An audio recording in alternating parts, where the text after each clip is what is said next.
In the jail that held McSweeney, in the prison where he died, lie two daughters of old Erin, and they fill my heart with pride. For I know that England wishes that we let them die alone. But the voice of dear old Ireland cries for us to bring them home. Hear it ring on the air, it's the voice of my country so fair. Can't you feel, can't you see, Irishmen will set them free.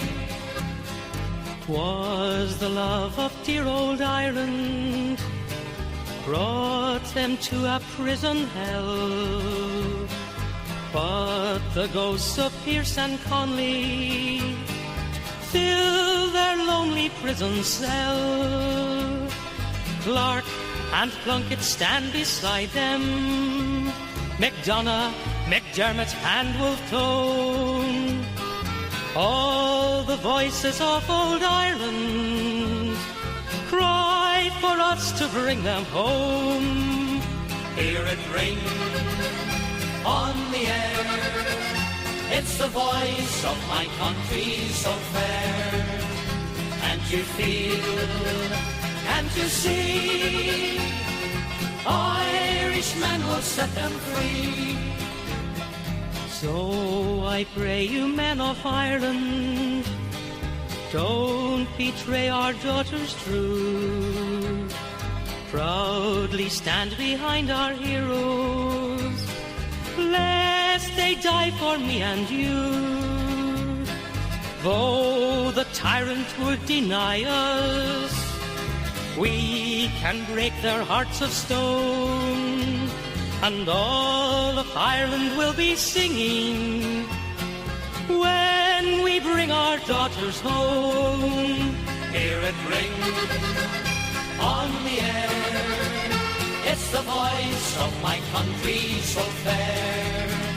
Can't you feel, can't you see, Irishmen will set them free. Hear it ring on the air, it's the voice of my country so fair. Can't you feel, can't you see, Irishmen will set them free.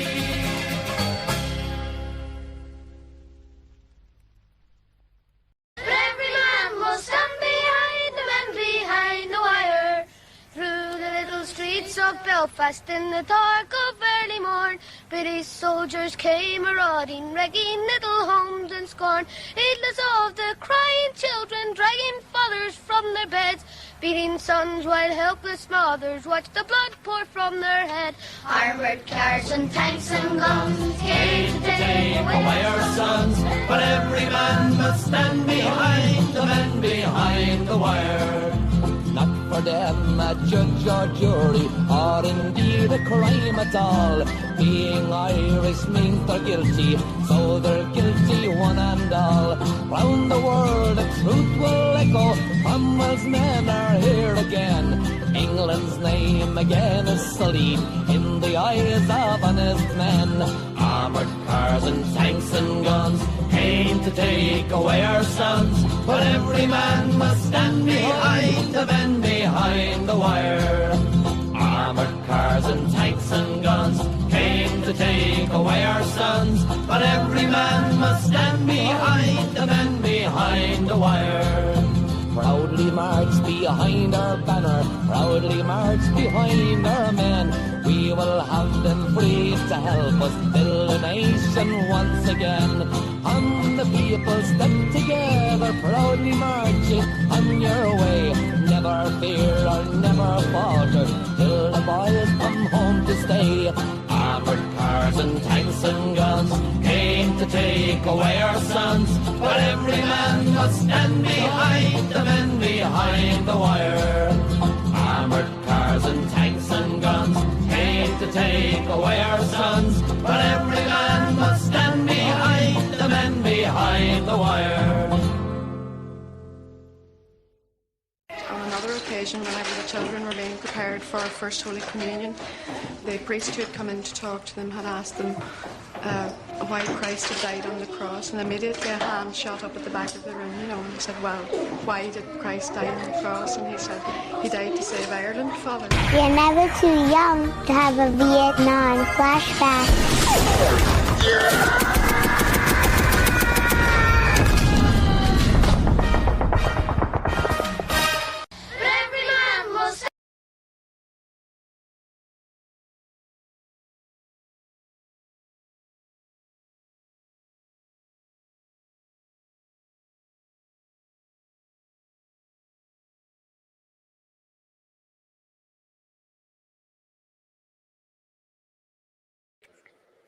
Hey all, my name is Kevin Van Meter. I use he and him pronouns.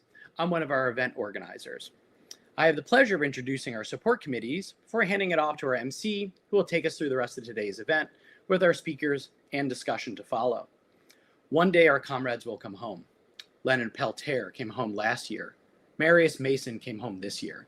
Many of our Green Scare, animal rights, Anarchist, Black and Puerto Rican Liberation, Indigenous and Anti-Imperialist Warriors, and Conscientious Objectors have come home. And one day, our Prairieland and other anti-fascist prisoners will return to our communities too. The purpose of today's event is to bring together an intergenerational group of former political prisoners and support committee members who will share their experiences of coming home and building prisoner support movements as we seek solace in a time of fascism. I appreciate the comrades joining us from the East Coast, the West Coast, all the places in between, and around the planet. Thank you to our Irish comrades who suggested Bring Them Home and Men Behind the Wire as our opening songs, and to my dear old comrade Scott Crow for providing our closing track, I'm Still Here, U.S. Political Prisoner Never Forgotten.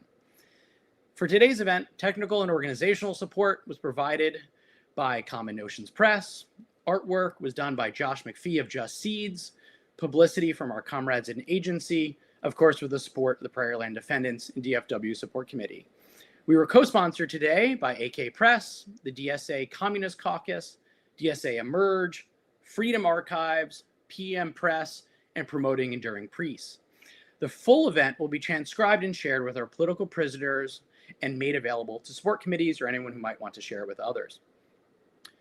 For if they take you in the morning, James Baldwin wrote to Angela Davis, they'll be coming for us that night. Our movement must respond as they may come for us, repress us, arrest us, imprison us, but they will fight back and we will fight back and be here for each other when our pro-local prisoners come home. So while this is a free event, we humbly ask that folks donate to the Marius Mason Support Fund and learn more about the DFW Support Committee and donate to those prisoners too. And what we'll do is provide some links for those in a few minutes. So the first person I'm going to introduce is Lydia. They use she and her pronouns. They're 32 and wife of Prairieland Defendant Autumn Hill. And they'll talk just briefly about the case. And then we'll go on and we'll hear from the Marius Mason Support Committee. Lydia. Hi. As you can see behind me, this is the alleged ringleader house of the Prairieland Defendants, or at least the group from Dallas. This is just a house.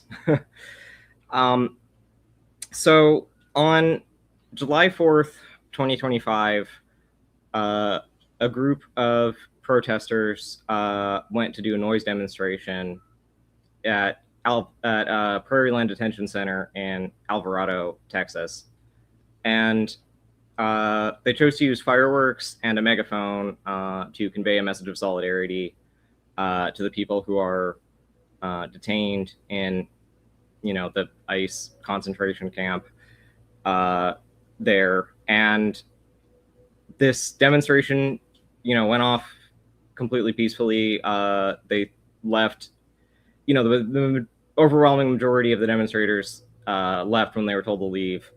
And then they, unfortunately, an Alvarado police department lieutenant showed up and rapidly escalated the situation, pointed a service weapon at a fleeing unarmed protester. One of the other protesters at the time was armed. This is not unusual in Texas. Protesters across the political spectrum in Texas have a tendency to exercise their Second Amendment rights and, carry firearms for deterrence purposes. But there was an exchange of gunfire in which the state alleges that this police lieutenant was injured. And circumstances around that are still very unclear. And from what we saw at trial from the evidence, my strong inclination tends to be to say that anything, even the things that you would think that they would not be capable of lying about, are potentially suspect from the government. Especially this very, very historically void of credibility Department of Justice. And I cannot emphasize how heartbreaking and frustrating it has been to watch the events of the trial unfold and to watch as everything that I thought when I was watching this, I was like, they're out for blood. Trump's DOJ has, this is my housemate. Trump's DOJ has, decided that they want to make an example out of quote unquote Antifa, that they want to, gin up this idea that there is, in this very false equivalence mode, some great left-wing, terror threat that justifies their acts of state terror against the American people. Their campaign of, just horror after horror committed by ICE, kidnapping people off the streets, subjecting them to horrible conditions. A lot of people have died. And, so they decided seemingly that there must be some, that they have to cough up some justification for everything that they're doing. And the path that they chose for justifying this horror show, in part has passed through the Prairieland Defendants, has passed through putting 9 people in jail for 500 years combined. And this is unconscionable, but it's also completely historically continuous with everything else. We're going to hear obviously from people who've been affected by carceralism and by this kind of state bloodlust, this the way that the state chews up and tries to spit out people just for the exercise of power. And the thing is, the extent to which that they can do this, like we have nonetheless the capacity to resist, and we have the capacity to help people who are being affected by this, in any way that we can. And I think that it's imperative that we do. It's been very, very hard to watch all of this unfold and to be very, personally severed from my wife, my, my other loved ones, I knew Megan Morris, I knew Champagne Song, I knew Rowan Gibson before all of this happened. And it's been, and at the same time, nothing has heartened me more than knowing that this is a thing that, people get through, that people do make it through this, that, that there's a long tradition of, yeah. And so I'm very pleased to be here. Yeah. Thank you.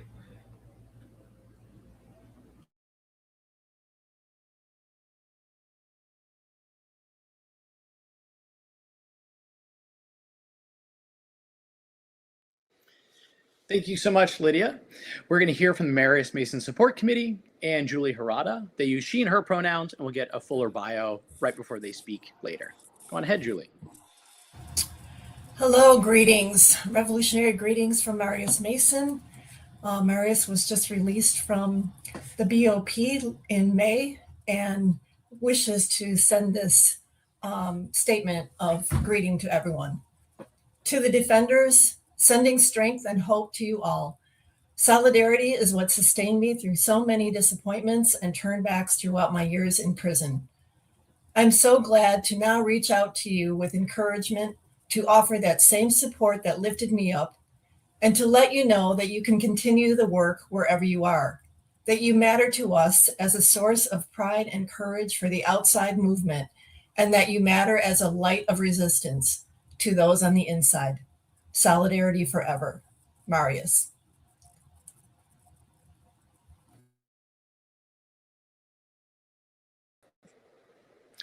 Thank you so much, Julie. Next up, we have a video from Luis Rosa, a Puerto Rican political prisoner, former political prisoner, and appreciate our comrade Matt Meyer for coordinating this video. And our tech folks are going to play that for you right now. Thank you. My name is Luis Rosa Perez. I'm a Puerto Rican former political prisoner who was held in U.S. dungeons for over 20 years for struggling for the independence of Puerto Rico. To struggle against the illegal detention and deportation without due process, to struggle against the abuses in detention centers of ICE, to struggle against the assassinations committed by ICE agents throughout the United States is not a crime. It is a duty. So we salute those who continue to reclaim the streets and struggle against these atrocities. We salute the Prairieland protesters who have been recently sentenced to lengthy sentences of 30 to 100 years in prison for doing what is consciously correct to do. I remind everyone that the Puerto Rican political prisoners were also sentenced to large sentences. These sentences were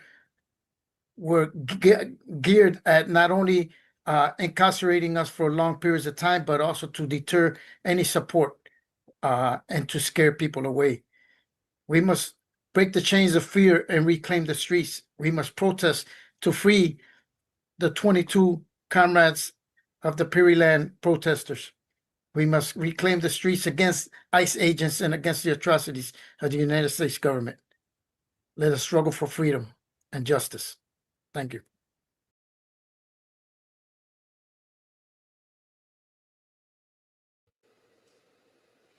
Thank you, Luis. Now I'm going to pass it over to our MC for the rest of today's events. Matt Meyer uses he and him pronouns and is a 2026 Nobel Peace Prize nominee. Matt is an internationally noted historian, orator, organizer who serves as Secretary General of the International Peace Research Association and is on the coordinating committee for the Spirit of Mandela Coalition.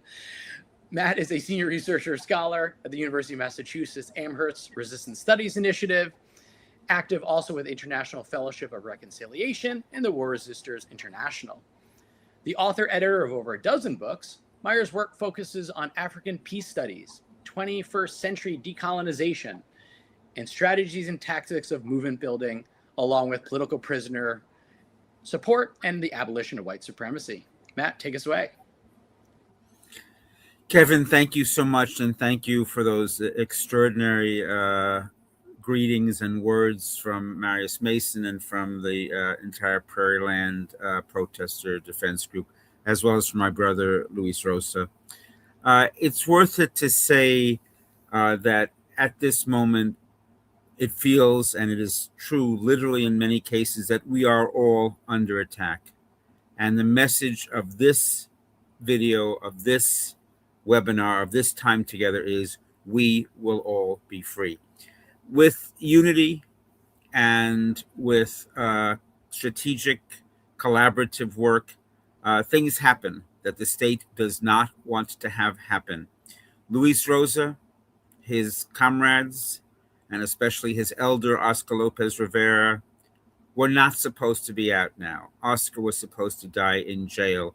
They were not supposed to be free. Luis has been living along with most of his co-defendants for decades in Puerto Rico.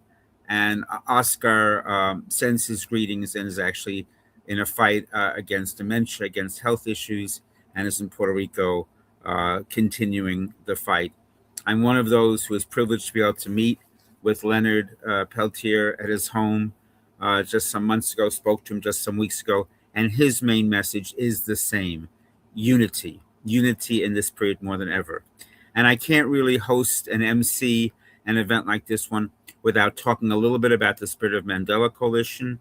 That's spiritofmandela.org, and the July 4th, anti-July 4th events that we put on in Atlanta, national mobilization against genocides and celebration, national, international celebration of 250 plus years of resistance, because we have to celebrate our victories and the freedom of Oscar. I'm wearing a t-shirt from the Northeast political prisoners, the freedom of Sekou Odinga, the freedom of people like Jihad Abdul Hamid and Jalil Muntakim, who were also leaders of the Spirit of Mandela Coalition. And I hear another of our Spirit of Mandela leaders, Dequi Kuna Siddiqui, is going to special surprise guest on this event just in a few minutes. All of them, those former prisoners, Jalil, Jihad, Sekou, etc., were not supposed to be free. These guys were thrown into dungeons and the keys were thrown away. Ashanti was not supposed to be with us. People do come home. People do serve time, hard time, but with solidarity, with unity, with strategic struggle, they do come home. Spirit of Mandela is building People's Senate. Again, go to that website for work. A bunch of my books were mentioned, but Guilty of Genocide is the most recent one. This is a book co-edited with Jihad and Tomiko Shine on the work around political prisoners, linking with other issues in our current work. And so it's a great honor to be with a bunch of comrades who continue the work despite some of them decades-long involvements. And without further ado, I'm going to introduce all of our speakers, all of our panelists, so that you can hear from one and another without interruption, hopefully flowing one into the other. First up, we're going to have Ashanti Alston. Ashanti is a writer, speaker, father, and activist originally from New Jersey. He's a member of the Black Panther Party and a Black Liberation Army. It says here that Ashanti is an inspiration and mentor to younger activists, but there are some of us older activists who have also been inspired by him as well and continue to be inspired by him. He helps support Black anarchist politics and political prisoners. He has a brand new book, hot off the presses, Anarchist Panther, The Selective Writings of Ashanti Alston. It's available for pre-order, although I've seen a copy, so it's really, really almost there. It's right ready there. I'm trying to get my copy. I saw it, but I haven't actually gotten it. Get it from AK Press. 10% of all proceeds will go to the Jericho movement, supporting the work to free political prisoners in the U.S. That's akpress.org. Right after, now, is Dequi coming on? She's not gonna come on. She might have to wave at some point and just say a sentence, because I said she was going to be a surprise guest. If she comes on, I will introduce her. But up after Ashanti is Diana Block. Diana is an abolitionist organizer, a family member of former political prisoner Claude Mark. She has been an anti-imperialist and feminist activist since the early 1970s, when she was probably 1 or 2 years old, very, very young. She was a founding member of the California Coalition for Women's Prisoners in 1995. She continues as a leader in that abolitionist organization currently. She's worked to support and defend many political prisoners. She supported successful freedom struggles for many people incarcerated in California's women prisons and freedom movements of many of the prisoners I mentioned earlier that Diana has been a key support person for. She's the author of an important memoir, On the Spirit, A Women's Journey Underground and Back from AK Press back in 2009, and a novel, Clandestine Occupations in Imaginary History from PM Press in 2015. Check out her website, Diana Block, just the way her name is spelled, dianablock.com, for a comprehensive list of her writings. Next up, we have Luc Levasseur. Ray is a former political prisoner born in 1946 of working-class Quebecois roots. He's a veteran of foreign and domestic wars. He is truly a veteran. Labor history, farm worker, construction laborer, tannery worker, forklift operator, janitor, logger, factory worker, plumber, carpenter, soldier. Some of us would say Renaissance man. When you put all those things together, that's what we're talking about, because also a writer, a thinker, and a strategist. His political activism has included work with the Southern Student Organizing Committee, Vietnam Veterans Against the War, SCAR, Red Star North, the Mainers Against Solitary Confinement, meaning Maine, the state of Maine, and Underground Resistance 1974 to 1984, in prison 1969 to 1971, and then again 1984 to 2004. Ray Luc is another inspiration to many of us. Next, after Ray, we're going to hear from Josh Harper, another former political prisoner, did a little less time than the rest of these folk. Josh is a longtime anarchist who was active in a number of campaigns for wilderness, animals, and anti-capitalism. Josh served 3 years in federal prison as a member of the Shack 7. And finally, we have now hearing from her more fully. You heard from her briefly presenting the comments from Marion. Julie Herrada. Julie Herrada is a longtime friend and member. I'm getting a little feedback, so I'm not sure who that's from, but someone who might have some feedback. Yeah, that was you, Diana. Okay. Julie is a long-term friend and member of the support committee for Marius Mason. She is an archivist, a librarian, a teacher who works with and collects social movements documentation. She's active with various movements, including environmental justice, reproductive rights, trans rights, labor, political prisons, and anarchism. Dear comrades, it's amazing to have the five of you here. Thank you for coming together in this way. Ashanti, please start us off.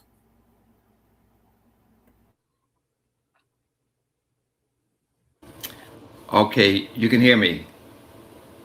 Listen, I needed a lot of help to do this because I am real 20th century. But I'm so happy that this is being done, and to have, to be surrounded by all my comrades, my older ones who are my peers, and those of you who are younger. Just yesterday, I'm in Durham, North Carolina, and yesterday was the Political Prisoner Curb Fest, and it was just really, really a great event. Myself, Daquee,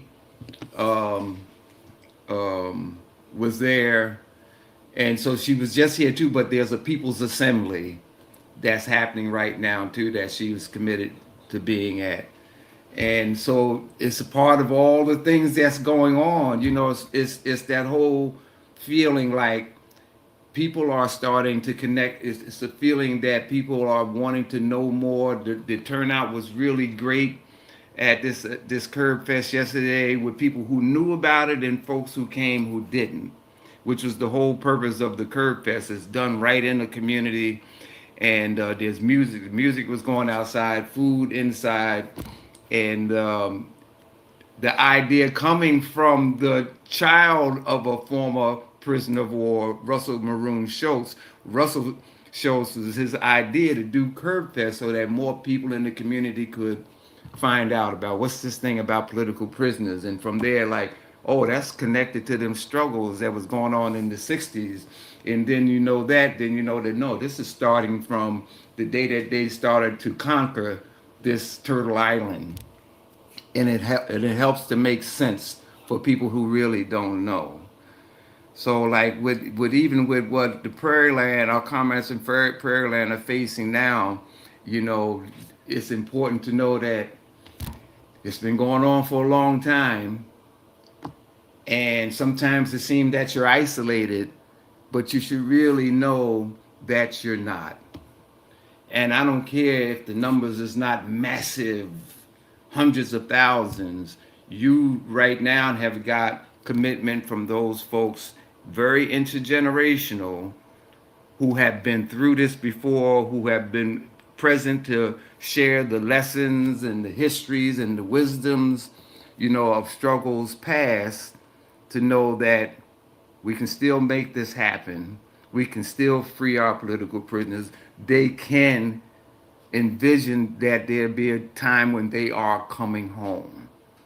That, you know, I was so happy. I was so happy that Decree was here, but then she's like, "Oh, we gotta go," because she's the perfect example of somebody that came into the movement at a time that there was not a lot of awareness, but started working with political prisoners right off the bat, you know, through the Jericho movement. And at some point writing Sekou Odinga, you know, to give him support. And that relationship started to develop where they fell in love. And she got to see him come home when many of us, just like with Ray Luke, none of us thought the Sekous and the Ray Lukes was coming home. None of us. But they did. And they did and continued to be a part of these struggles. So like this here, yeah. To be here for the Prairieland, yeah. I'm happy to be here. And I keep it short right there.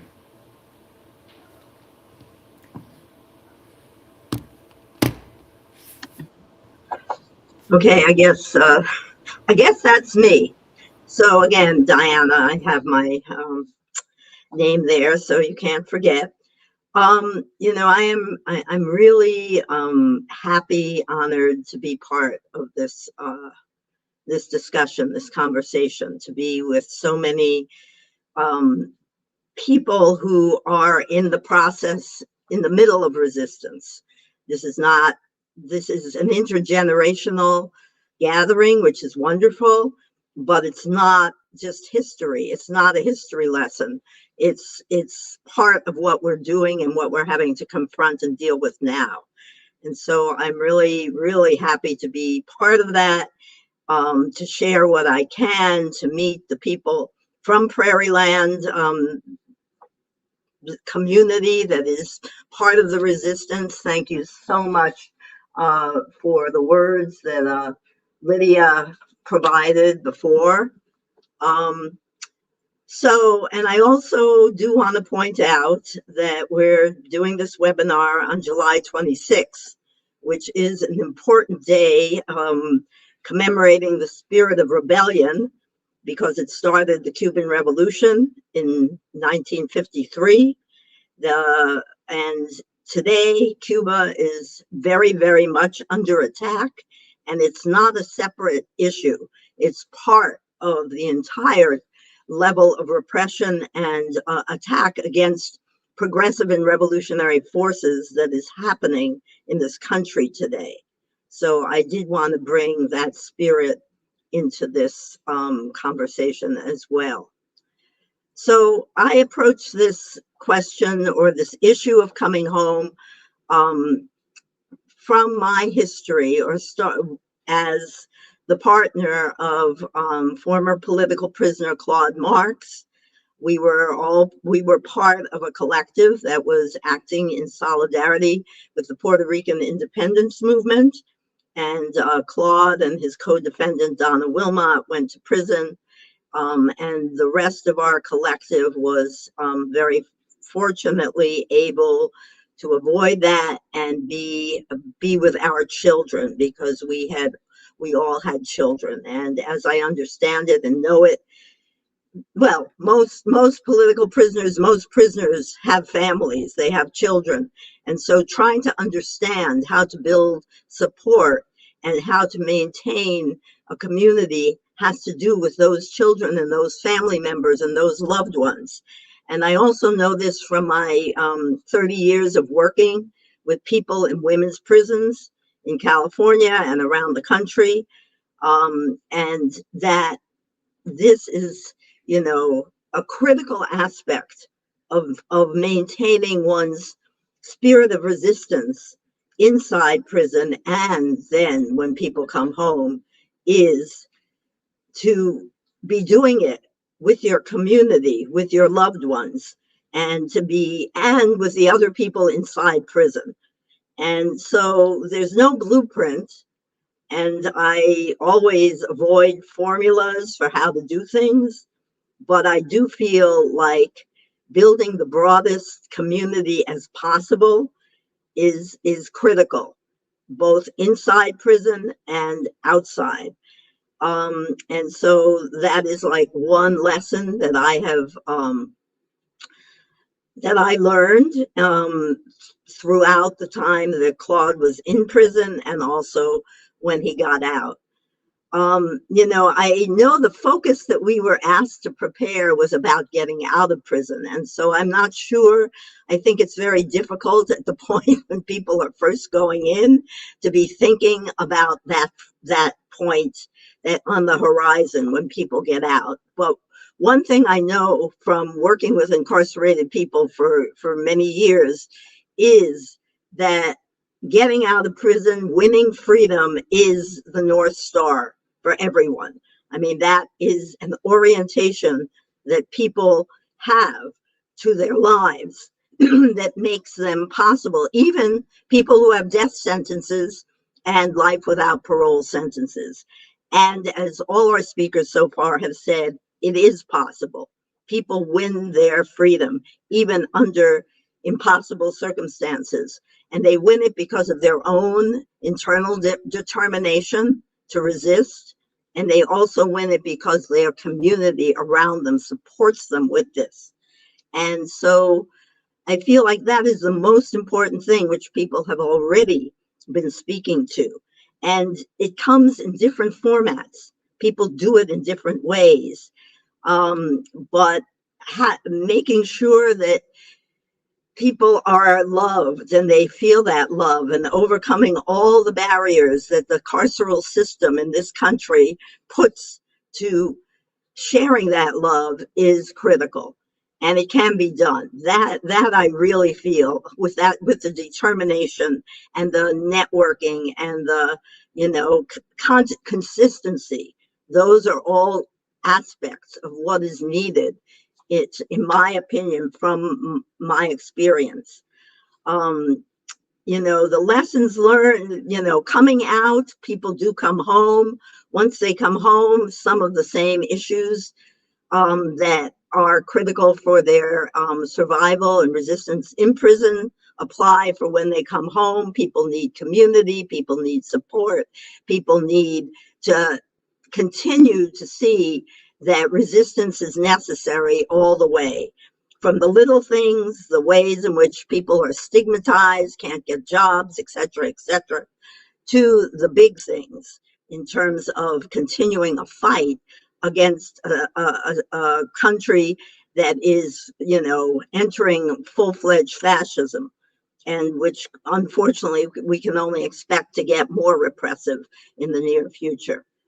So I think I will end with that. I, really look forward to a deeper conversation with the other people on this webinar, and also with people who ask questions. I always feel like a lot of the energy and dynamism of a conversation comes when we engage with each other. So thank you very much again, and looking forward to hearing from all the other people.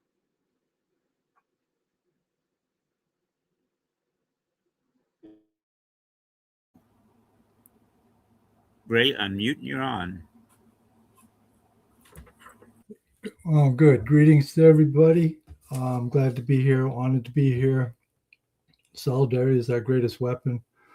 I'm going to pick up on a point that Diana made, which is that before you come home, you have to survive the ordeal of prison.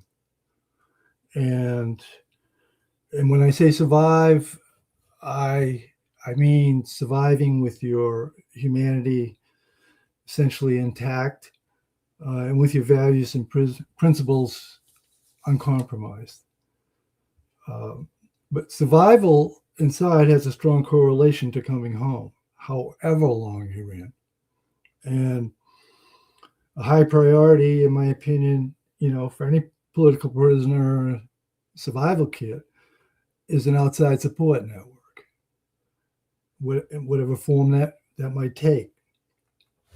And because when you're inside, a support network helps you deal with many of the challenges of being imprisoned, and to avoid that kiss of death for any political prisoner, which is to be forgotten or disappeared.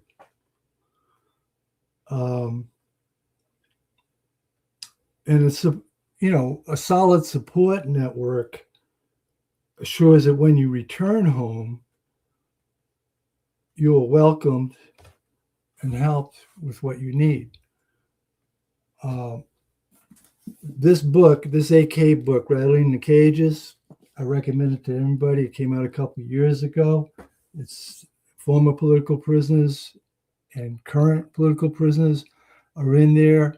And it's basically their survival strategies and experiences from doing time as a political person that came in and was confronted. And it's a wide range of political activists in there from different groups, ages.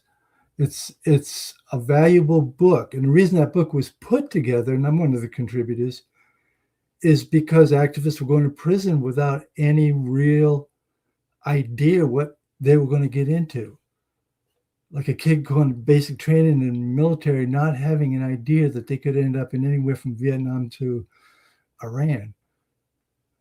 So this is a good starting point for a lot of activists if they're unfamiliar with the kind of things you have to deal with in prison.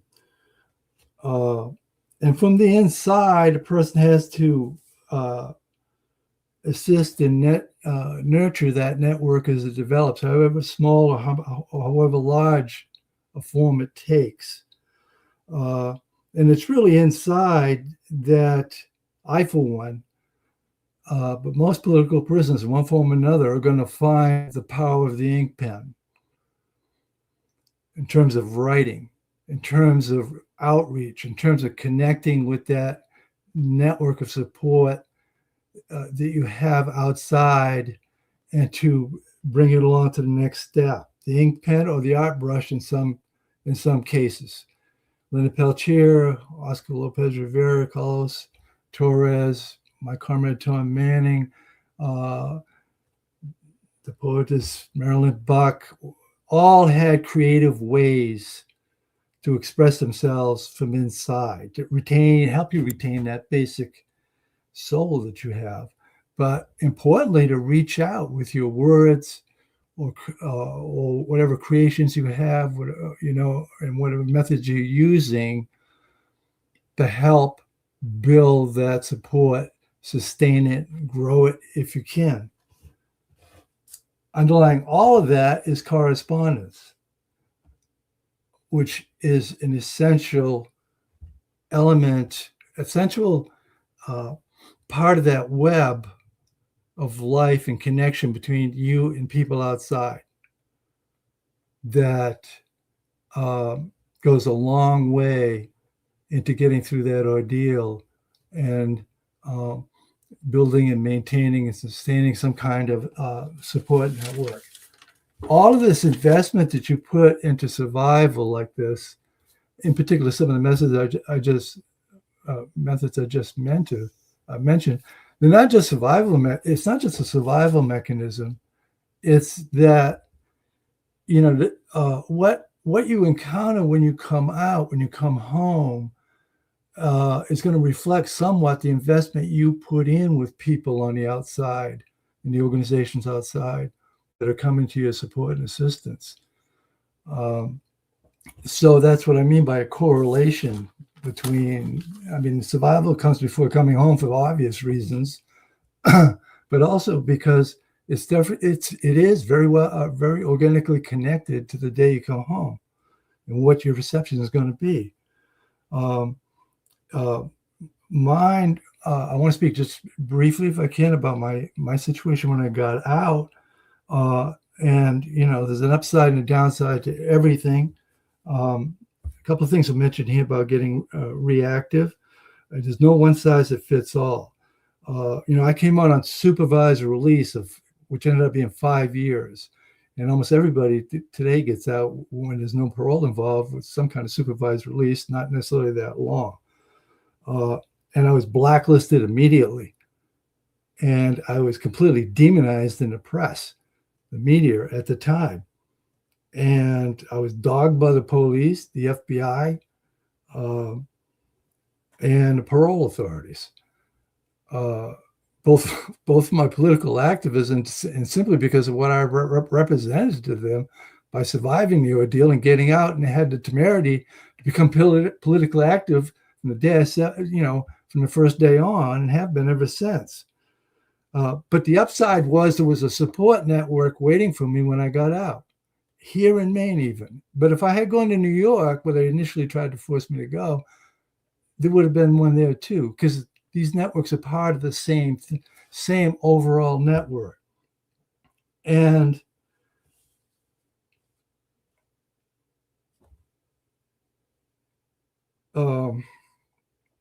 those networks began with correspondence and expanded through my writing and the efforts I made from inside to reach out to organizations and individuals. And so there was a network waiting for me in the city of Portland. And it was through that network that I was able to get a job and that I was able to get lawyered up, which the aforementioned hassles with the police mandated, but it's a good idea to have one anyways. And I got to mention this because this is a really good example of how mutual aid comes around, and networking is a circle. And that is my first political activism when I got out was with the Victory Gardens Project, which connected sustainable food production, showing, teaching people the techniques of growing organic food and free food distributions. Maine Victory Gardens distributed food down in Newark, New Jersey, and New York City in coordination with people there. And they had a program in Portland. All of their work with these people in different facets of the program was to support political prisoners. Every bag of food was distributed had literature on political prisoners in it, and we did events around political prisoners sponsored by Victory Gardens Project. Victory Gardens Project was started by two farmers in Maine, activist farmers, and Herman Bell, who was in prison at the time, ended up doing about 40 years. And he was really the inspiration and the architect for the Victory Gardens Project. And he did it while inside doing time on what ended up being about 40 years before he was able to get out. And I was able to benefit from a program that he and a couple others started and that I got involved in. And that was the kind of launching point, kickoff point for me to do the kind of work that I've been doing on political prisoners, mass incarceration, Palestine, whatever it is, and doing a prison abolition project here in Maine. We're trying to stop expansion of a jail. They want to build a new jail and double the capacity of it. Well, you can't abolish them if you can't stop them from building them. So we're going head to head on this, and we've been battling 7 years, and we're still going. That was the launching point right there, that I had an opportunity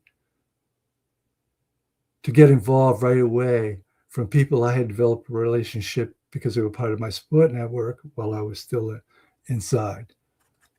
I'm trying to do a time check here. Can somebody help me out? All right, I'm going to bring it through to a close. There's a lot of important issues we can get here, especially involving multi-defendant cases. I'm anxious to hear some questions and get to it. Let me just finish by saying, once again, that what you put into a support network, whatever form that takes, it could be a huge campaign, it might be a small defense committee. When you do that from inside, there are aspects of that that are going to be instrumental in you getting through with your whole mind, body, and soul intact. But also, you're essentially investing in an extended family that's going to help bring you home, and it'll be there when you get there. Thank you.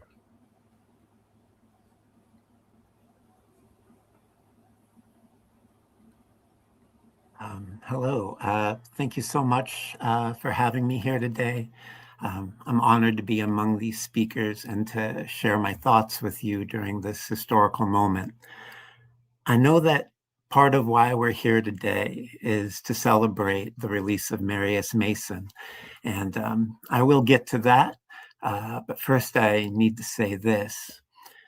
I've been involved in various legal defense and prisoner support campaigns since the 1990s. And while every case has its own unique injustices, I don't think that any of them in my memory has struck me quite like the Prairieland sentencing. The cruelty of what's happened in Texas has really shaken me. And I wish I had all the answers for how to confront this moment.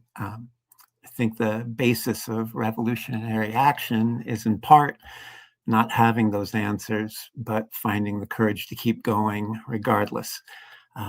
Honestly, lately, sometimes I have a hard time finding that courage.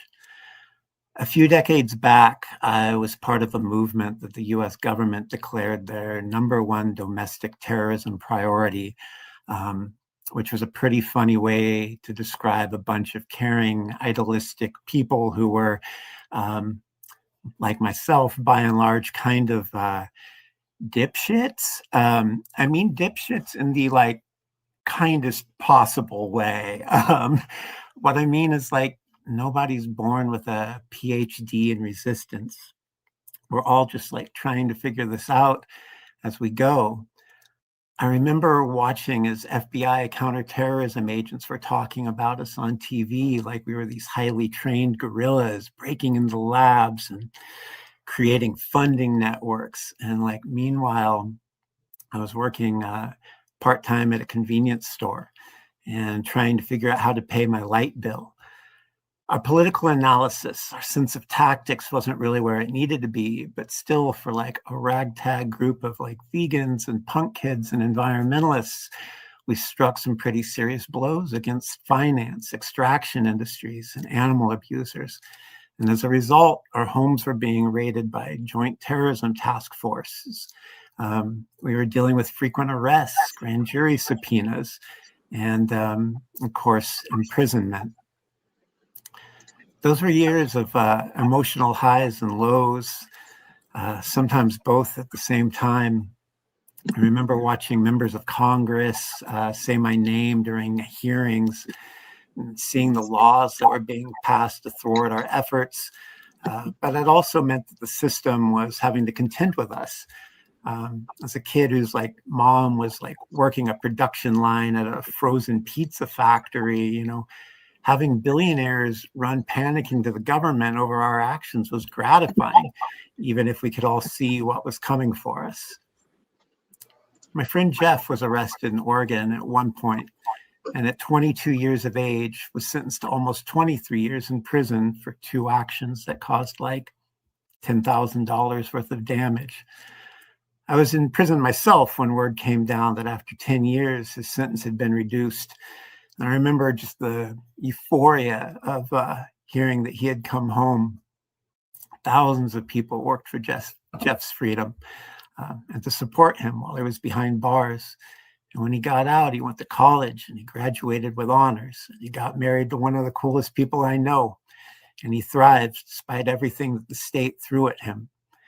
Of course, if you've been around in political circles for a while, you'll remember the case of Eric McDavid. He was a young anarchist who was entrapped by an informant into bullshit conspiracy charges for what amounted to thought crime.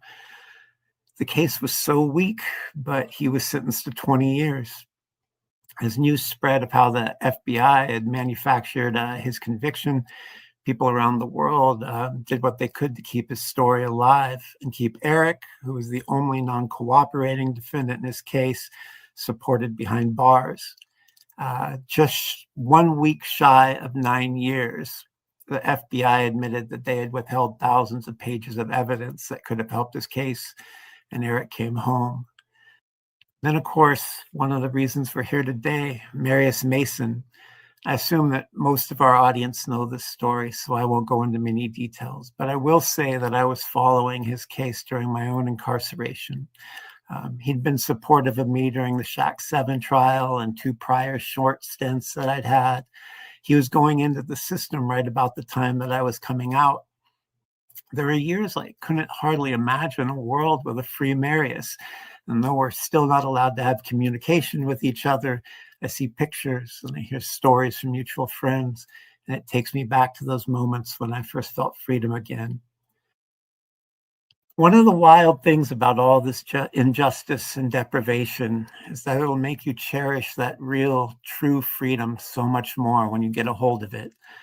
I have a memory from my first months after I'd been released.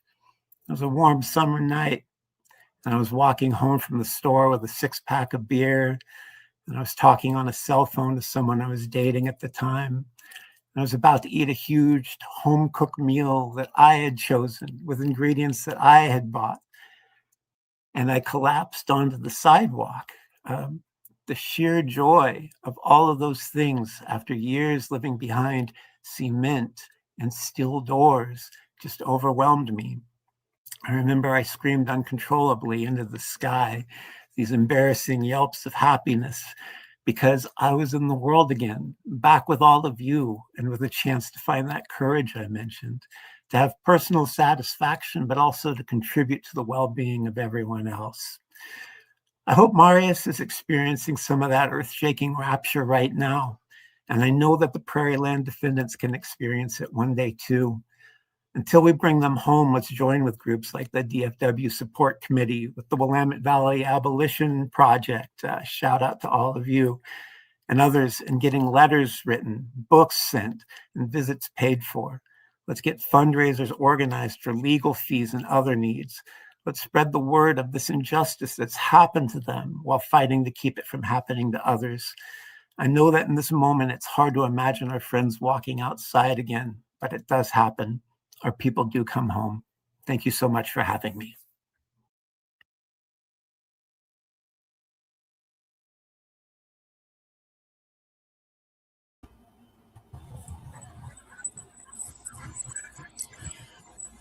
Hello, I'm here on behalf of Marius Mason.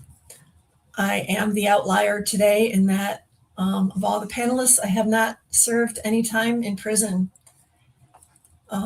I do want to thank you all for the honor of being here, inviting me to be part of this program.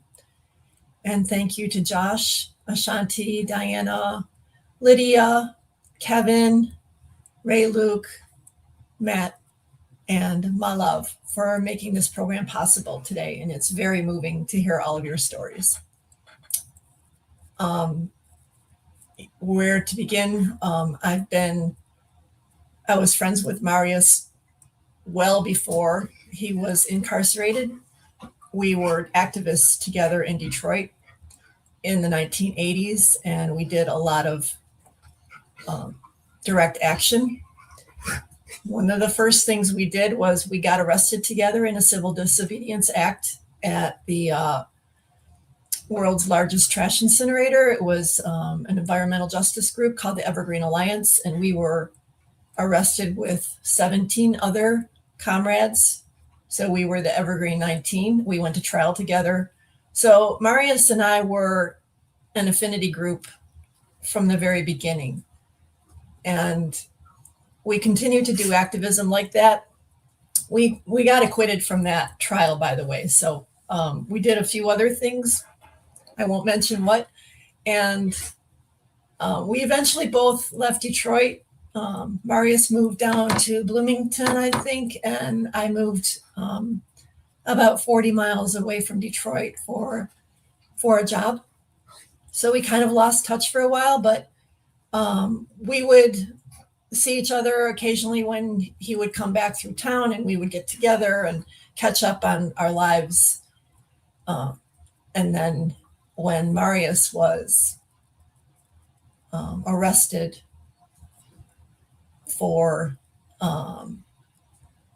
the crime for which he ended up in prison for a long time, I knew right away, because through our network of mutual friends and comrades, I found out that Marius was arrested in Bloomington, and I didn't know how to contact him at that point, but I did just end up writing a letter to the jail where he was taken. And this was before he was moved anywhere. So he got my letter right away, and we were able to reconnect. And right away, I was part of a support committee without even realizing it, because we didn't know what was going to happen.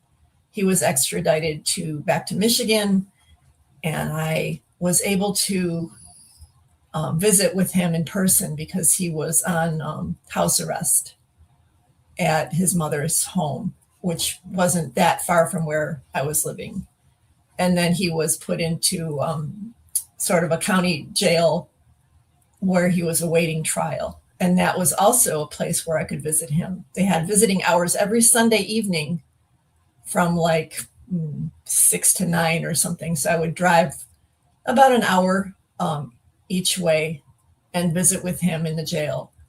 And then he was eventually convicted. I was able to go to his trial also. And then his sentencing was a real shock to us, because it was basically a crime that shouldn't have gotten him so much time, but they added the terrorist enhancement to that. So he ended up with a 22.5-year prison sentence. And then he was moved to Waseca prison in Minnesota.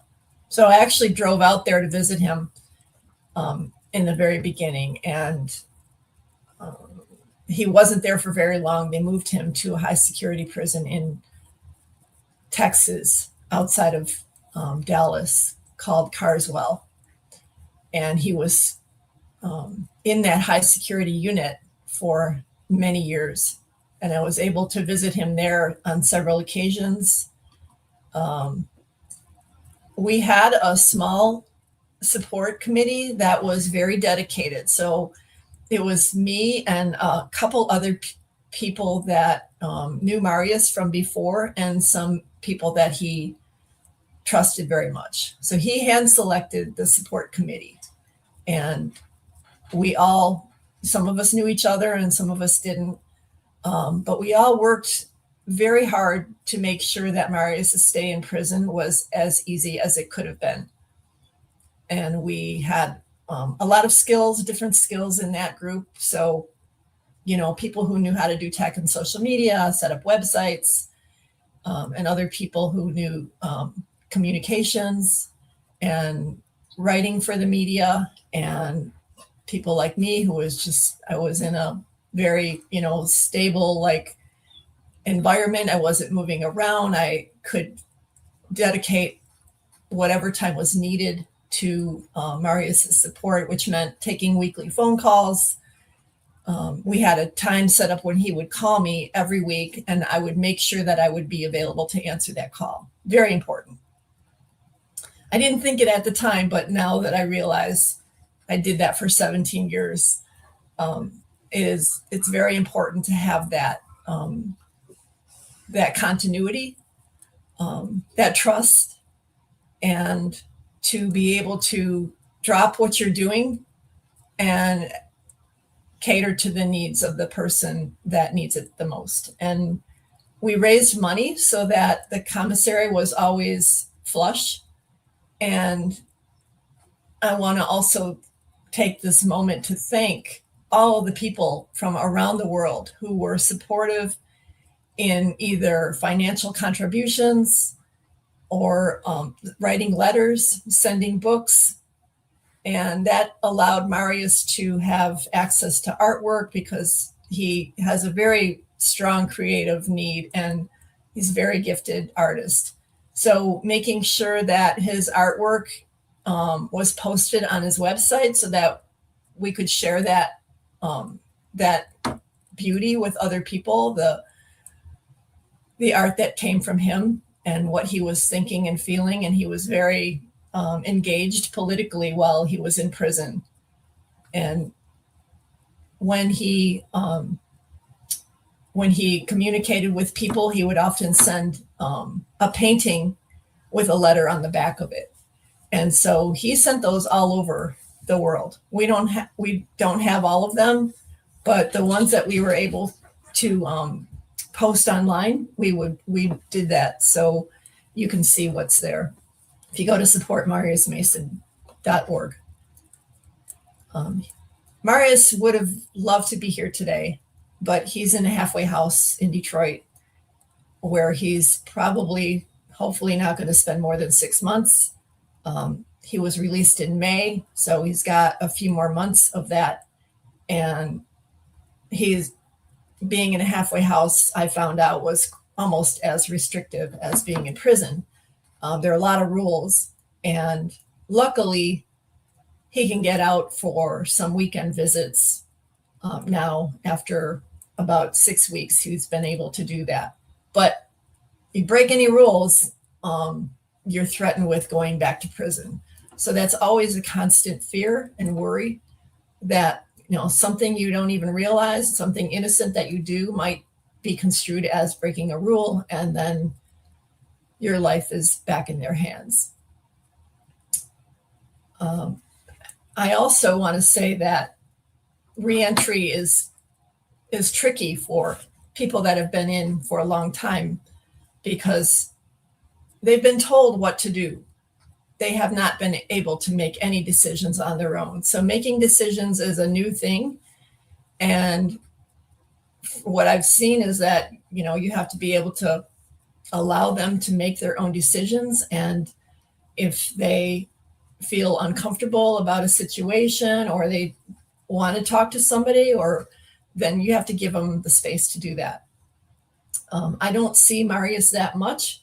He's living just over an hour away from me, but I was able to visit him in person, and I was able to pick him up from the halfway house, and we had a 4-hour visit. And I took him and these are visits that have to be prearranged. So you have to have permission to go anywhere. If you want to go shopping, you have to tell them what store you want to go to, and that's where you go, and that's the only place you go. And then you go back. Well, I asked Marius if he could go to the Detroit Institute of Arts, and he got permission to do that. So we were able to go to the Detroit Institute of Arts, which was fabulous for both of us because we both spent so many years of our lives visiting there. And we're very familiar with some of the pieces that we wanted to see there. And when we walked into the main, what's called the Rivera Courtyard, where Diego Rivera's murals are, there was a string quartet playing live music. So, and then all the colors that were, in the paintings and in the artwork, he was just completely blown away from the experience of being in a museum and being able to walk around and then sitting down to have lunch with me and then catching up in person. So some of those experiences were extremely valuable and moving for both of us.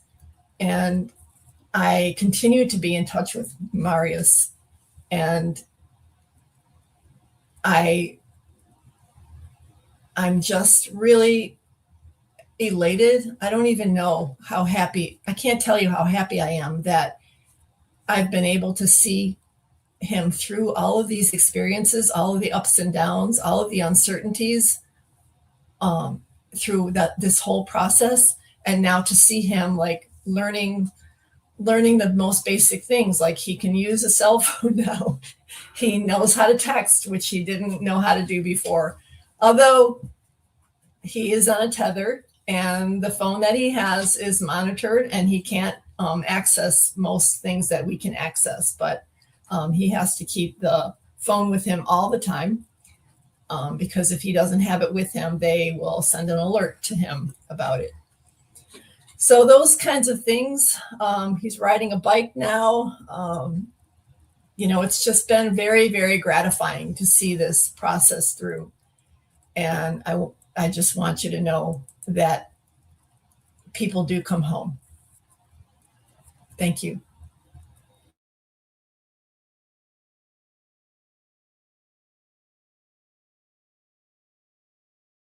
Wow. Wow. So thank you, Julie. Just want to say one quick word of addendum. There are no outliers, Julie. Not only are you not the only one in this panel that didn't do prison time. Diana didn't. I was a draft registration resistor, so eligible for arrest, but I was one of the unindicted co-conspirators. But the point, I think, for everyone, especially for everyone listening, is there's lots of ways into this movement, and you don't have, Diana's married to a former political prisoner. You don't have to marry into it. You could just do a lot of work and be part of this family, this movement. And clearly you are, and those stories, it just took me back. There's a lifelong political prisoner. Maybe, I think Ray mentioned him, David Gilbert, that I visited for decades, literally 3 decades before his release. And I still forget that I don't have to wait for his phone call. I can, wait a second. I can actually dial a number now and he can pick it up on that. And it's a cell phone even, so he knows they use cell phones. But yes, people do come home. People don't serve the 100 years draconian sentences. And they do that. That happens because of our work and our unity. And as Diane said and others, broad unity across differences. So we have some anarchists here, we have some socialists here, we have some people who may not define as any of those things here. We have people who worked in every single different movement for change. And that's what the support work for the Prairieland Defendants has to be as well.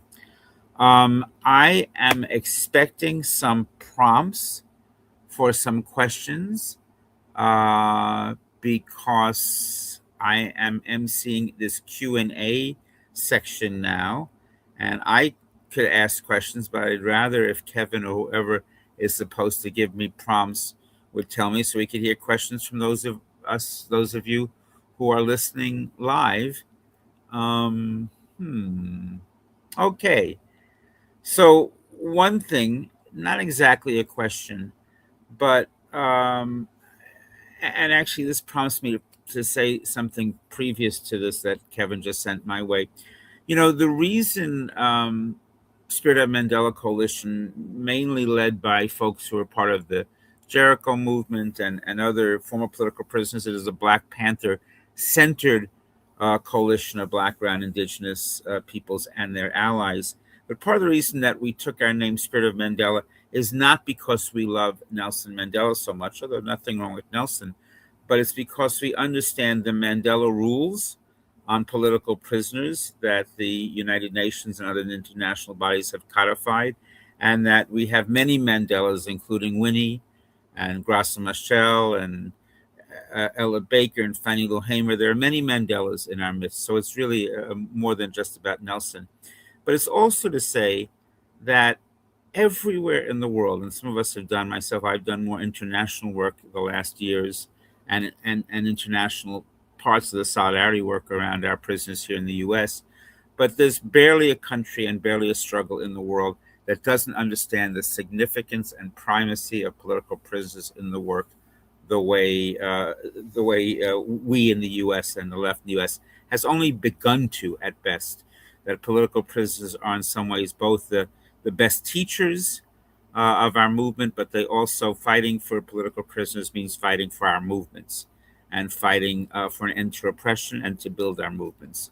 So in that light, we would like to ask any of the five of you to share a story about why it's important for political prisoners to receive letters and books, and how that inside-outside connection is strengthened and what that means for strengthening. Several of you have begun to speak about it, but Diane, why don't you start us off? Okay, I don't know if this fits exactly. I will try and make it fit because I want to share this. I think there are many ways. In my work from the California Coalition for Women Prisoners, we prioritize writing people. I mean, this is for political prisoners. It really is for everybody incarcerated, but I understand that our focus right here is political prisoners. But letters are the lifeline. They are the ways in which people can really connect with people outside in a variety of ways. I mean, some prisons now have email. I don't know. In California, everyone does have a tablet, and it's a limited form of email, but it makes it very much easier to actually correspond, and it's a wonderful.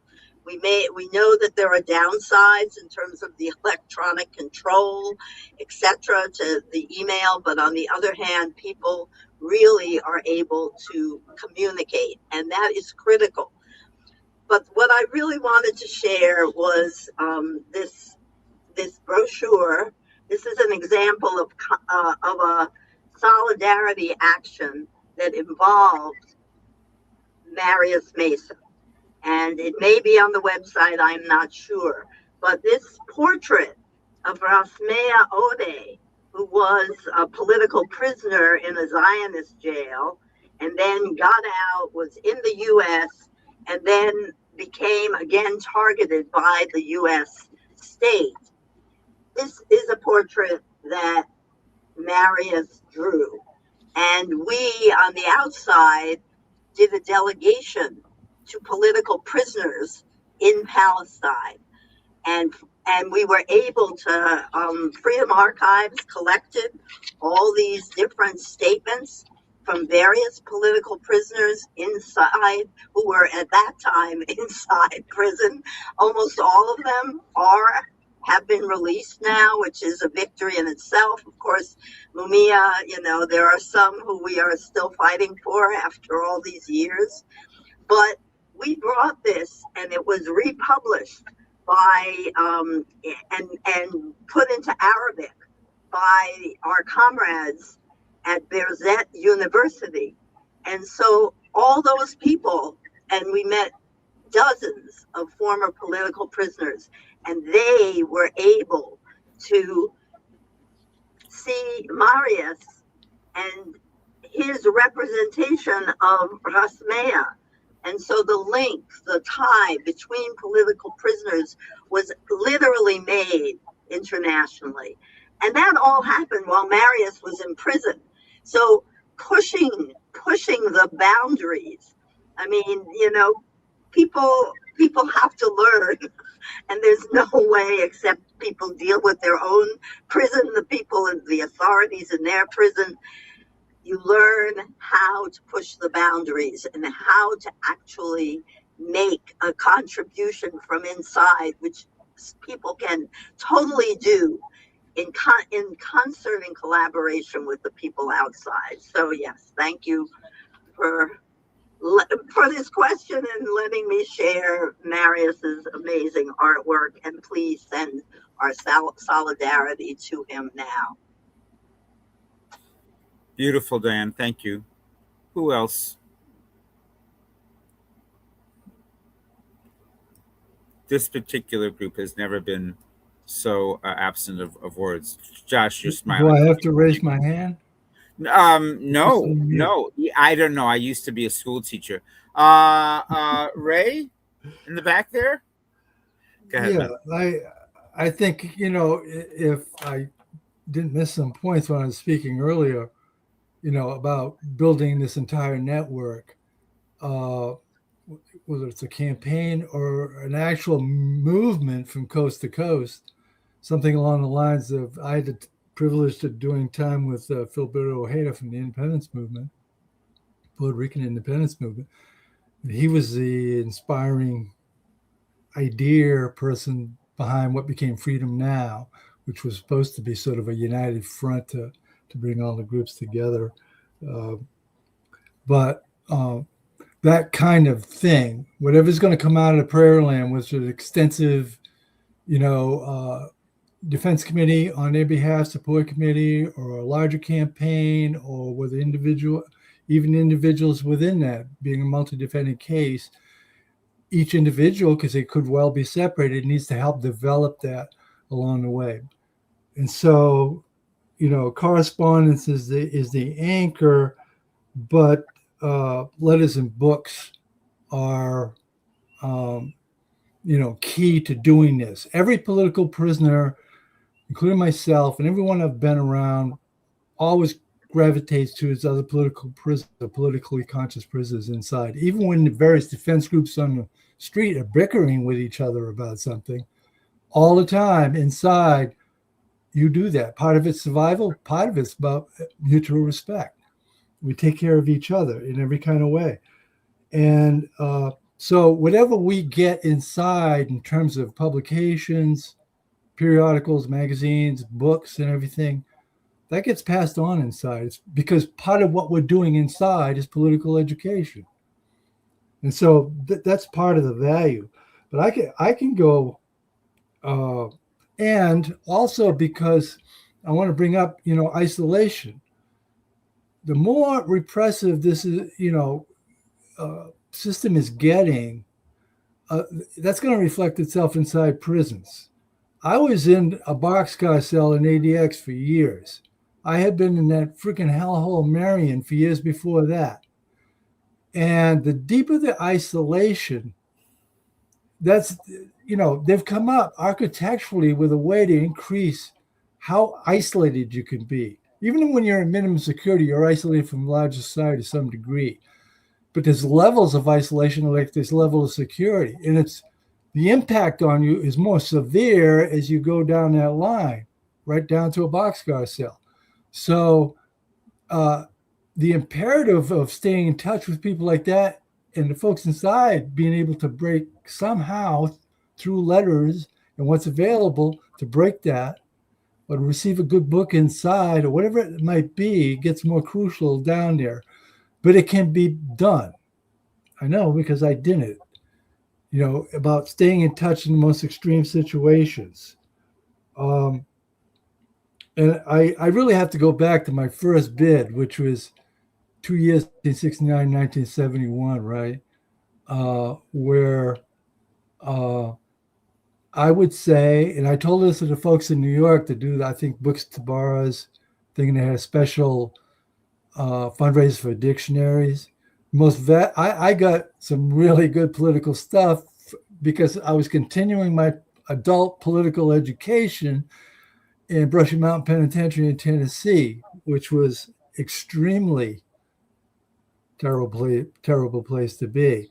And the dictionary became the most valuable book that I had, and it changed my life. And I bring it up the same way Malcolm X brought it up in his autobiography. It really had the same kind of impact on me because it really increased my literacy. It increased my word comprehension.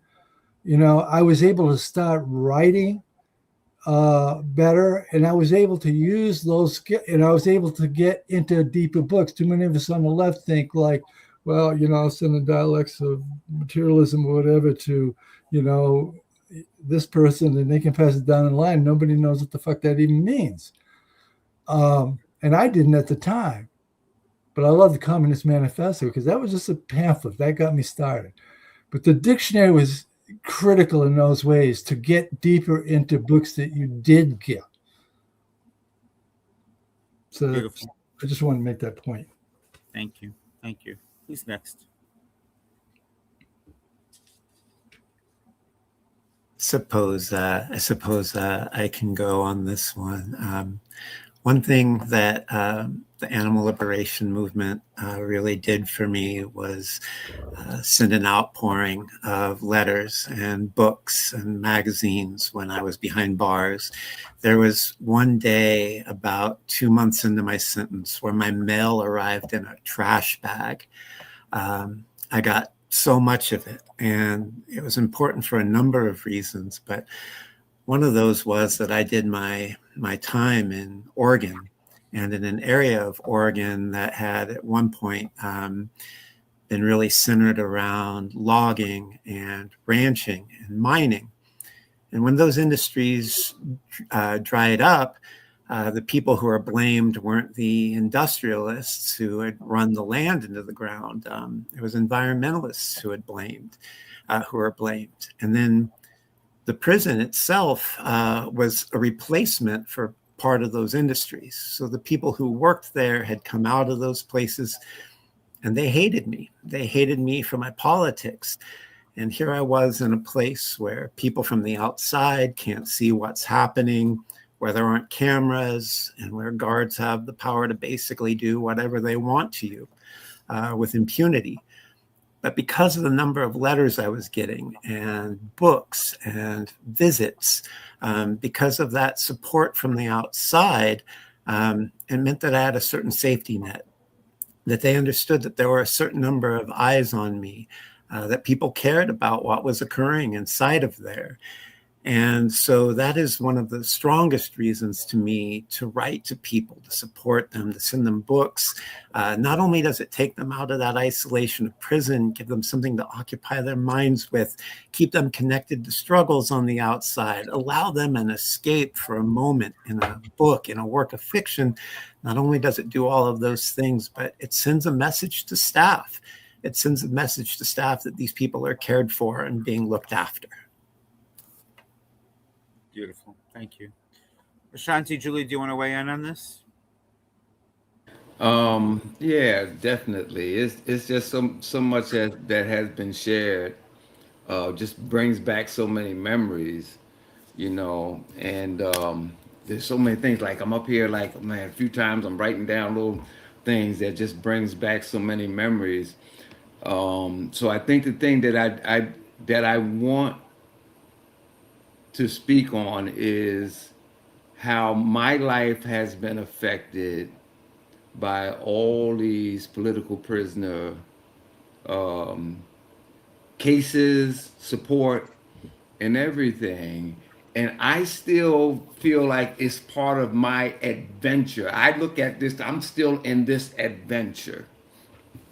That you don't know, you don't have to know what the end result, you want the end result to be our liberation, all our liberations with an S, But I can remember, like, during the time that a lot of us was in prison, we wasn't getting a whole bunch of letters, getting a whole bunch of support. It was only really that little dedicated crew of people, but that little dedicated crew that kept us connected through the mail and other ways that they could support us, it still meant so much to help you to feel connected to the outside struggle.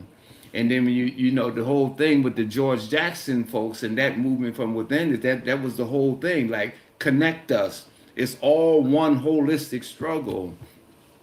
But coming out, I remember, like, my comrades who were released before me from the BLA, from the Panthers and stuff, they would always say, yo, man, it's going to be like at least 2 years before you start to feel a little bit comfortable or feel a little bit normal about being out.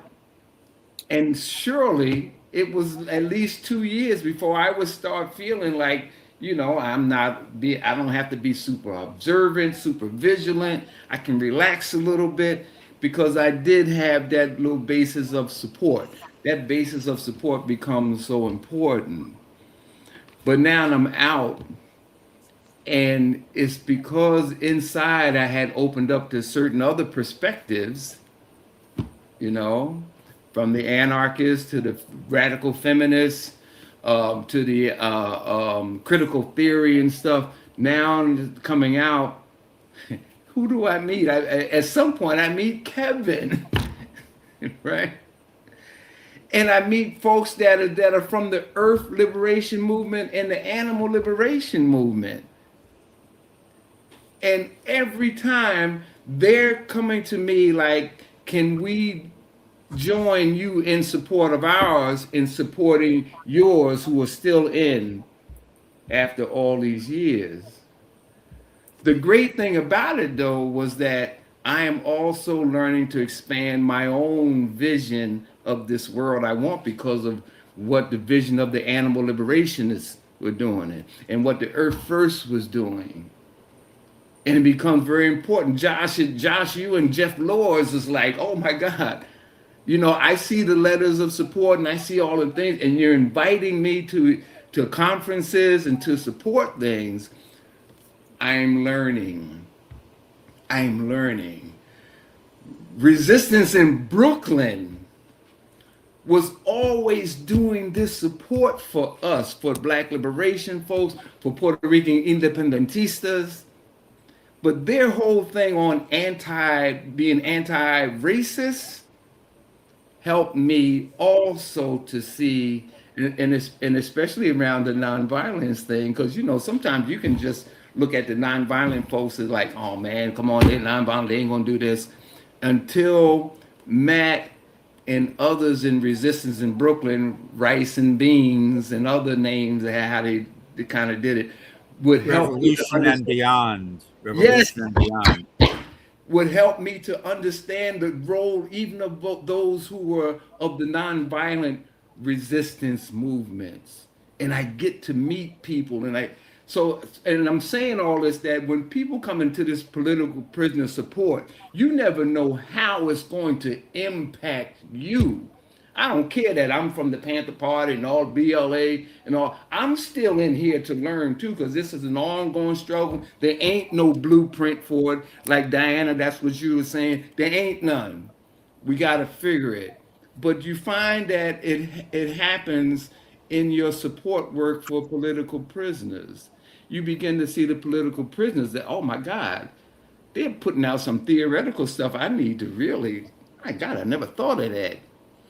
You know, George Jackson, really, and others, and there's growing numbers of them even today.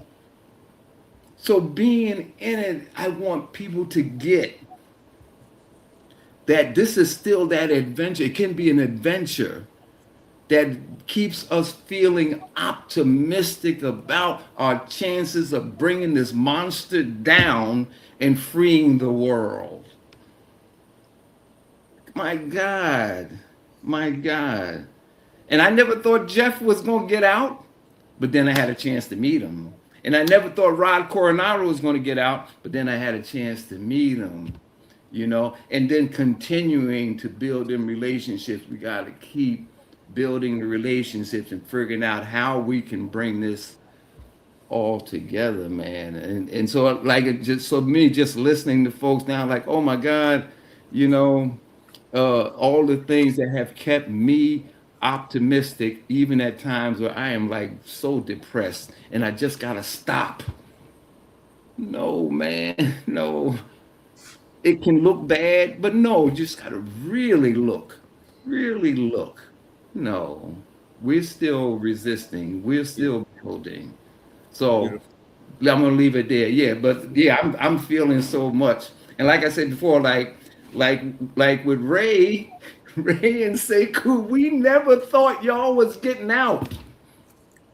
Here I am. No, for sure. Sekou went from being this hero figure to being a neighbor down the street. Yes. You know, I'd walk down and get coffee, and I literally one day I walked down and get coffee in my neighborhood, and there Sekou, Sundiata, and Daruba are walking down the street. They were just getting some coffee. What walls have I just landed in? All right. And David Gilbert. David Gilbert, absolutely. Right. Jaleel. I forget. I could just call him. You know, I don't have to wait for the call to come from the prison. I can call him. What? All right. Julie, you're the one who hasn't spoken on this question. We have several other questions. If you want to say something, Otherwise, I'm going to move on to the other questions. No, it's fine. You can move on. All right. I do want to say one quick thing on this one, because a couple of comments.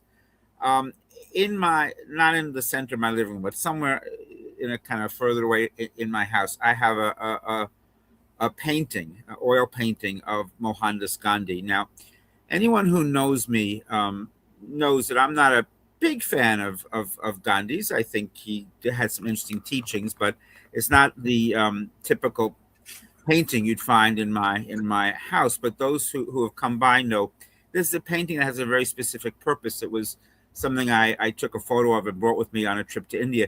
This is a painting by Oscar Lopez Rivera, done in prison. And it's a beautiful painting, one of Oscar's many amazing works. I thought of it when Diana was showing Marius's amazing portrait. And, you know, the point is this. One doesn't necessarily think that a leader of the Armed Forces of National Liberation of Puerto Rico is going to do a portrait on Gandhi.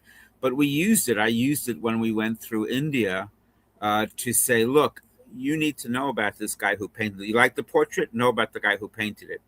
And to build broad solidarity amongst nonviolent activists who absolutely were, oh my God, seditious conspiracy. Oh my God, Puerto Rican independence, that's like Indian independence. So we have to figure out ways of building the unity. And I think that was an example of how to do it, not by idolizing any of these guys, Gandhi or anyone, but by saying, hey, we have points of unity that we do not utilize in the work we're doing. Another thing, this is more of a self-criticism. You know, Ray, I was one of those people who was organized early on, part of the Freedom Now part, and was one of those in New York building the 1990 tribunal. We said, face reality, there are political prisoners in the U.S.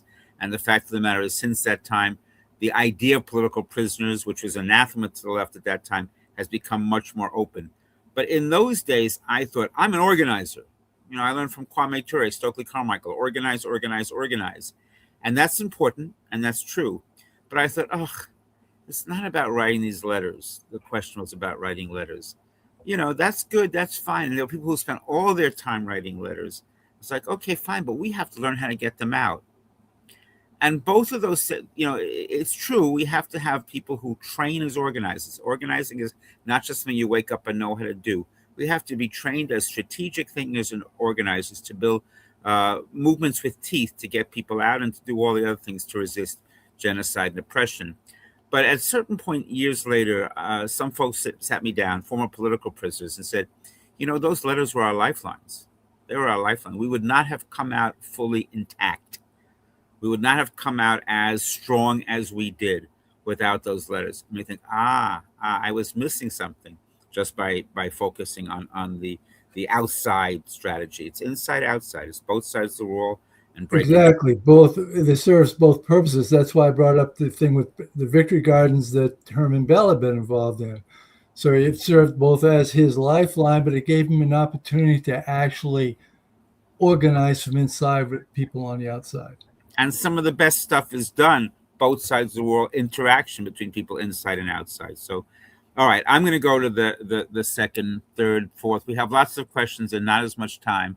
But this is a question about how we can support political prisoners returning home, getting motivated in our communities, and welcome home. What should we do? What should we not do? And I think one thing we should do is not assume that everyone who's been a political prisoner is going to come home and immediately become organizers. Some do, some don't at all, and all is okay.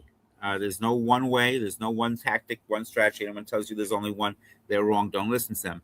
But for those who want to become involved, what are some of the things that we can do? And not everyone has to answer it, and people, please be short with your answers because we are on a time crunch now. Who'd like to start us off?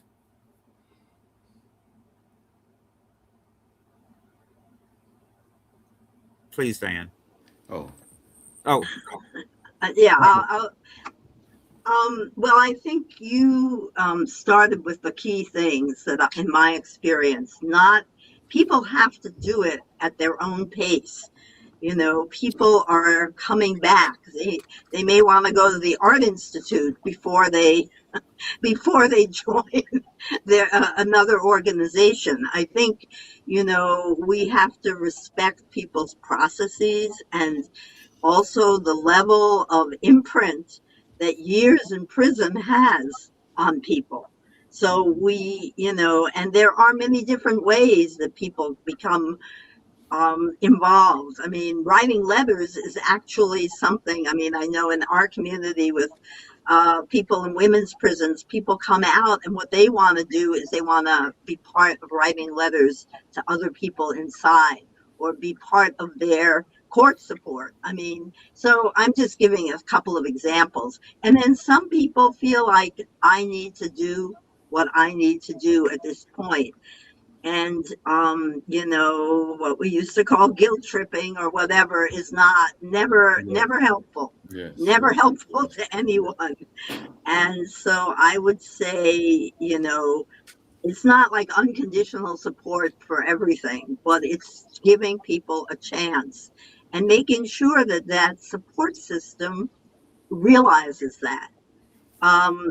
And I do want to say one other thing that isn't in any of these questions, but because it hasn't been referred to enough, in my opinion, the whole issue of people having children and needing to reconnect with their children and at different stages of their lives is really important. It's important while people are in prison.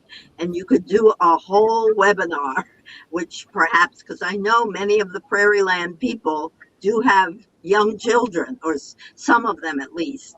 And that is a really critical issue that people have to engage with and have to figure out how to support, and continues when people get out of prison.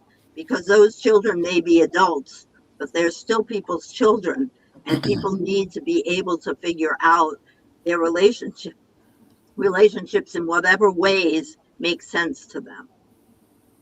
Beautiful. One of the most active people inside that I knew, and my dear brother, David Gilbert, who wrote and did essays and 2 books and all kinds of projects. When he got out, the main things he's wanted to do is take care of his life partner who was dying of cancer, Kathy Boudin, become a dad, and really work to babysit his grandchildren. Ashanti. Yeah, no, well, one, just the ditto dad and the ditto Diana, and especially around when folks come out, let them decide like what they want to do. And don't put no judgment on it if they decide like, man, for all I've been through, I really need to like focus on me and recover. I really need to like feel like I'm just a human being again. So don't put pressure on them to like, oh, you got to speak here, you got to speak there, and all this other stuff. None of that. I back that. And the other thing too is just on a more practical basis. Even the National Jericho movement, we try to have enough in our financial resources, which is always very small, that when folks are coming out, that we may be able to give them a little amount of money to like, help them through. It's just very important that, we show we're trying to be there with the resources that we got. It's very important to show that we care and we're going to do the best we can as we go on. But man, listen, let them decide what they want to do. Don't put them up on that thing like, oh, you're scheduled to speak here. They may want to be able to experience life outside of that prison and do all the things, like whether it's family matters, to recover important relationships that they lost, that were very strained. Let that happen. That life thing got to happen. Yeah. Before I get to the final question, I want to say 2 more things. If people don't know, the State Department recently issued a booklet on Cuba, which is horrible in its own right, and all those things, especially for July 26th that Diane mentioned, names a group of individuals and some organizations that are, allegedly terrorists. The Jericho movement is one of them. So it goes back to what I said at the very beginning. We are all under attack. We will all be free. The other thing is, since we have socialists, communists, anarchists, and none of the above, all of the above, Anarchist Black Cross Federation is another one of those groups that's been doing that huge amount of work in terms of commissary and supporting political prisoners inside and when they get out. All right, last question, people, please be brief. How do we address those who collaborate and cooperate with the government against our movements? This is a tough question. This is a webinar in and of itself. Maybe we'll have another webinar, but if people can give some brief reactions and ideas to that now, and then we'll have to sign off because we're coming to the end of our time. My position hasn't changed from 40 years ago, not in any not in any major way. And so my position on our collaboration is out there. It's in print. It's also being reprinted by an anthology of my old writings by PM Press that's coming out next year. And that is, beginning with the grand jury issues about testifying for a grand jury, or they end up on sitting in a chair having a friendly or even unfriendly interrogation from the FBI, or you're testifying against people in a federal or state trial somewhere. I mean, it's clear that we have to take a strong line on that. And personally, I was very influenced in the positions I took. First of all, intuitively, how I grew up, how I came up in this world, in this life, and the shit I've had to deal with, good and bad, from war to prison and everything in between. It's always been intuitive. Like, one, we're getting screwed working in these factories, and we're getting screwed getting sent to this war. And that comes once I got the political framework going on it. I was very influenced by the Puerto Rican independence movement and their position that as a matter of principle, you do not testify at a grand jury hearing. That's a tough position to take and hold, but it's one I have publicly and privately advocated. I've written about it, and extrapolate that forward, being influenced by things like the struggle in Ireland for national independence, and how you deal with collaborators and informants. I'm not suggesting I'm not going to get into how you do them. What I mean, how to deal with them, is how to respond to them. How do you address that in your words, in your writing, and your actions, or whatever it may be. So I want to give everybody else a chance, let everybody else have a chance here on that. But that's my line. It has been for decades. I want to just tell them, I totally agree with the principle and with, being very articulate and outspoken at this point in time when grand juries are starting up again, and many other aspects of trying to get people to collaborate. The one thing I want to say, which maybe is a whole conversation, but I feel like that it doesn't help to make it very personal and individualized in terms of attacking people, because the culture, the social media culture, the culture we are surrounded by is one of personal attack, and it feeds, on itself. And I myself do not feel like really targeting individuals is the way to go.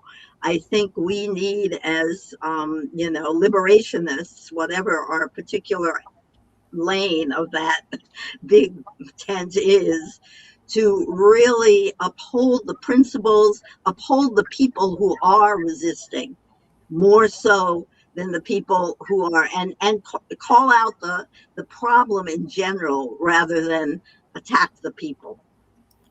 Amen. I love that. Listen, I think that is a good way of thinking about all people. People take personal paths. We can't take people out of the human race or out of our circle of, some of us have family members who have really reactionary politics. I would say, don't stop talking to them. Just don't invite them to your next meeting, but keep talking to them. And, one key example is one of the beloved Puerto Rican prisoners, early prisoners, decided at some point that she did not want to be listed as one of the political prisoners or prisoners of war. Some people were really harshly criticizing her for that. No, On the one hand, respect her wishes, she was not considered part of the movement, not given a deal when people were negotiating for that. On the other hand, when she got out, we still love her. So people take different individual choices. Collaborators can't be part of the movement in that sense, but they're not, we don't take them out of the question of humanity. So it's a hard line, but the individual choices within it. We have 1 minute for those who haven't answered this question yet. If you want to add your last 1 minute things, Julie, Josh, or Ashanti. Well, I can and I'll be quick. One, I will refer people to Safia Bukhari's, I think it's in her book, and it's around Tyrone Ricin and the Brinks thing and all like that. And her position was really like, don't be so quick to like just condemn Tyrone Ricin. Look at the circumstances of that. Look at the history of the historical trauma that's been upon Black people, and then when in that situation, don't be so quick to just put them up as enemy of the people. Try to understand why that happened. It might help you to do some self-reflection as well within your cells, your organizations that may have contributed to that breakdown. And they watched him and knew the time to get him when he was breaking down. So that's my thing with that. We're all human beings. We all are not, the macho stuff like that. Let's get away from that. 1 minute each if you want, Julie and Josh. I guess I'll just say real quick, if you haven't done time, maybe you can't understand the animosity that people feel towards the folks that help the state put people there. It is an absolute act of violence and violation to a movement to testify, to give evidence to the FBI, to get on the stand and point the finger at somebody. If ever you felt that the response to that betrayal is too harsh, maybe it's because you haven't suffered the consequences of it. So that's my position. Thank you. Julie, last word. Just want to say that I don't know if you know about Marius's particular case, but Marius was married to the person that they did the crime with, but then was turned on them and became a snitch and was the only witness against Marius and ended up doing almost no prison time. I'm not sure if they did any time, but very little time, and then got out and went on to live their life as a free person. And Marius never said a bad word about that person to anyone. And I don't know what Marius's true feelings are about this. We don't talk about it. But that person obviously has been ostracized from the community and will never be able to be a part of that community again, or any political community, I'm thinking. So they had to pretty much go underground, change their name and everything. Dear comrades, I cannot really say what an honor it's been to hear your words of wisdom, to think about our work together, to send our greetings and love to Marius and to all of you, and especially to say our work is not done. We have to get all of the Prairieland defendants home, safe, sound, and well, and all the other future political prisoners that we know are going to come, as they do in any age of great repression and reaction. I believe we're going to go straight from here to music and closing. But again, la lucha continua. Thank you to all of you, and see you next time in the street. Thank you. Thank you.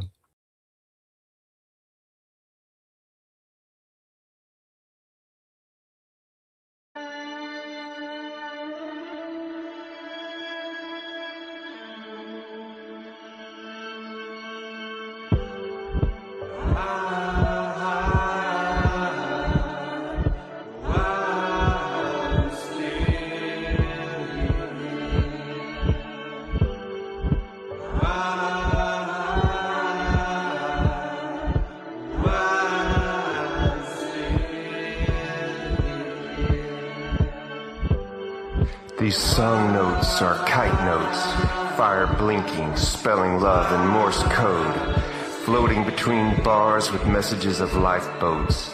No more pipelines, the pipe broke.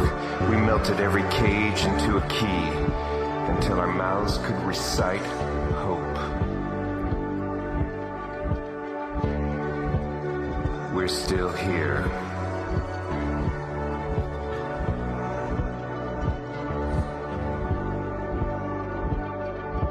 He said when it rains, he pretends it's cement, it's the smell of wet stone. He said I want my grandkids to find fossils of prisons, smelling sour like dead bones. The moon bowed to the birdsong morning. I'm trying to find God in an octave, I'm still exploring. I mailed you libraries, they threw them in the trash. The warden took your freedom but couldn't shackle your laugh. That's not due, the prison grass is crying. The weeds that grow through the cracks is freedom trying. Birds drop seeds in the prison yard. Growing gardens of hope, conspiring in the dark. The vines make a ladder and drape the barbed wire. A crow flies overhead and drops a lighter.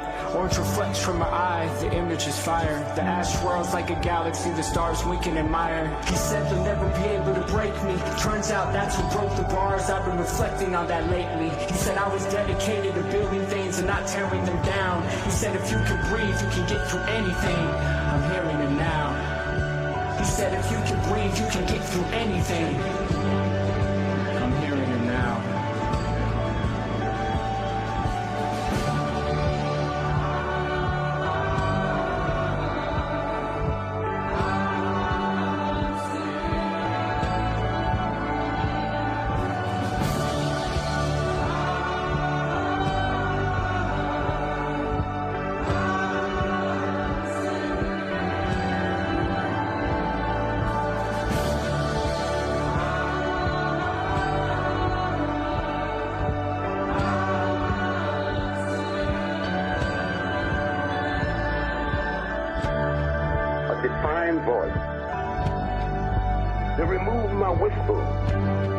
Population to maximum security, I gain a voice. To remove my voice from maximum security to administrative segregation, my voice gave hope. To remove my voice from administrative segregation to solitary confinement, my voice became vibration for unity. They removed my voice from solitary confinement to the Supermax of Camp J. And now they wish to destroy me. The louder my voice, the deeper they bury me. I say it, the louder my voice, the deeper they bury me. We all political prisoners, prisoners of war, prisoners of consciousness, common wallets, Anglo prisoners.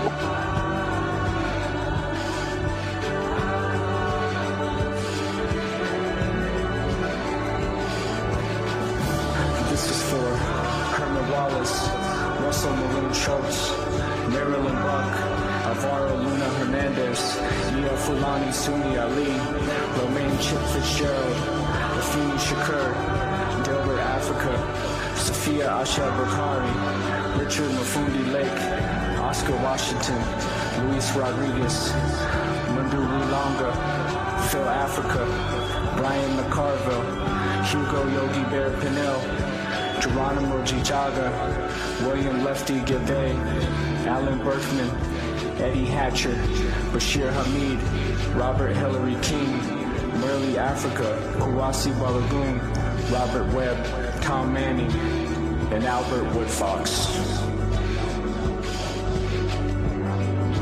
Dream the future, know your history, organize your people, and fight to win.